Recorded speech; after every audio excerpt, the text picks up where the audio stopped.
السلام علیکم ناظرین، ویڈیو اچھی لگے تو لائک کر دیں اور جلدی سے اپنے پیارے ساتھوں سے چینل کو سبسکرائب کر دیں۔ ڈینگی کا علاج اور اس کی احتیاطی تدابیر۔ ڈینگی سے بچاؤ اور فوری علاج کیسے ممکن بنایا جائے؟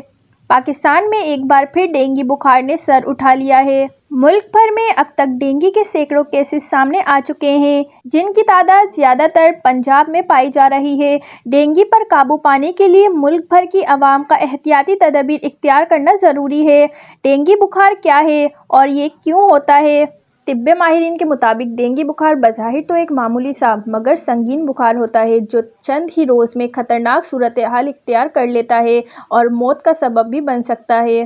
ڈینگی کا نشانہ عام طور پر ایسے افراد زیادہ بنتے ہیں جن کی قوت مدافعت کمزور ہوتی ہے۔ ڈینگی ایک خصوص مچھر کے کاٹنے سے ہوتا ہے۔ ڈینگی بخار کی ابتدائی اور شدید علامات کیا ہیں؟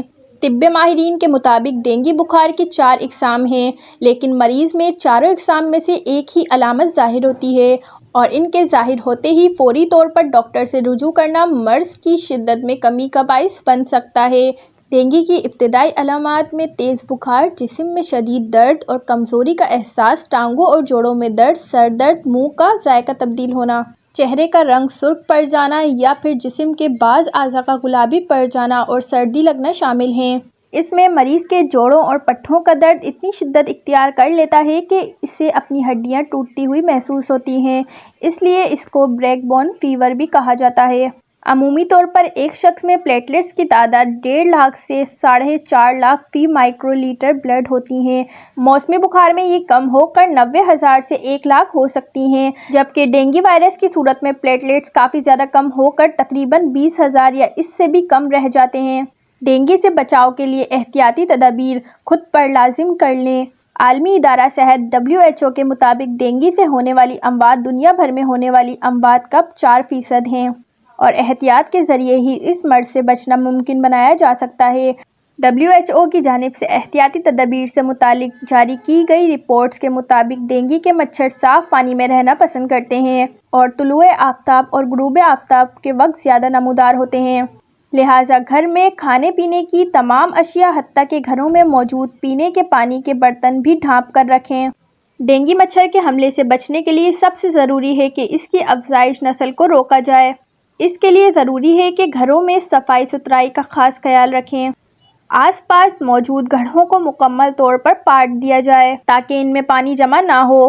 گھروں میں استعمال ہونے والی ٹنکیوں کو اچھی طرح صاف کیا جائے اور اس بات کا خیال رکھا جائے کہ پانی اسٹور کرنے والے برتن صبح و شام صاف کیے جائیں۔ اس کے علاوہ گملوں میں پانی جمع نہ ہونے دیں اور پودوں پر مچھر مار ادویات کا اسپرے کرتے رہیں۔ گھر میں موجود جڑی بوٹی ہرمل کی دھنی دینے سے ہر قسم کے کیڑے مکوڑے، مچھر، لال بیگ اور چھپکلی وغیرہ ختم ہو جاتے ہیں۔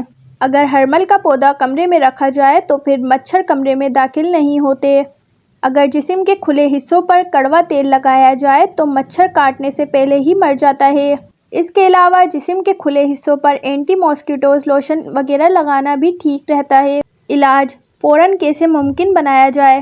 طبی ماہرین ڈینگی کے متاثرہ مریضوں کے لیے صبح و شام پپیتے کے پتوں کا جوس پینا بے حد مفید قرار دیتے ہیں۔ ان کا یہ بھی کہنا ہے کہ نیم گرم پانی میں شہد ملا کر دن میں 3 بار پینے سے بھی ڈینگی بخار پر قابو پایا جا سکتا ہے۔ اس بیماری کا کوئی واضح علاج موجود نہیں۔ ڈاکٹرز علامات کو کم کرنے کے لیے ادویات تجویز کرتے ہیں۔ معمولی علامات کی صورت میں پین کلرز بھی کارآمد ثابت ہوتی ہیں۔ مزید یہ کہ اس بیماری کی صورت میں ڈسپرین قطعاً استعمال نہیں کرنی چاہیے، کیونکہ اس سے خون بہنے کا امکان بڑھ جاتا ہے۔ ناظرین، ویڈیو اچھی لگی ہو تو لائک کر دیں اور مزید ویڈیوز دیکھنے کے لیے جلدی سے اپنے پیارے ساتھوں سے چینل کو سبسکرائب کر دیں۔ اب ملتے ہیں نیکسٹ ویڈیو میں، جب تک کے لیے اللہ حافظ۔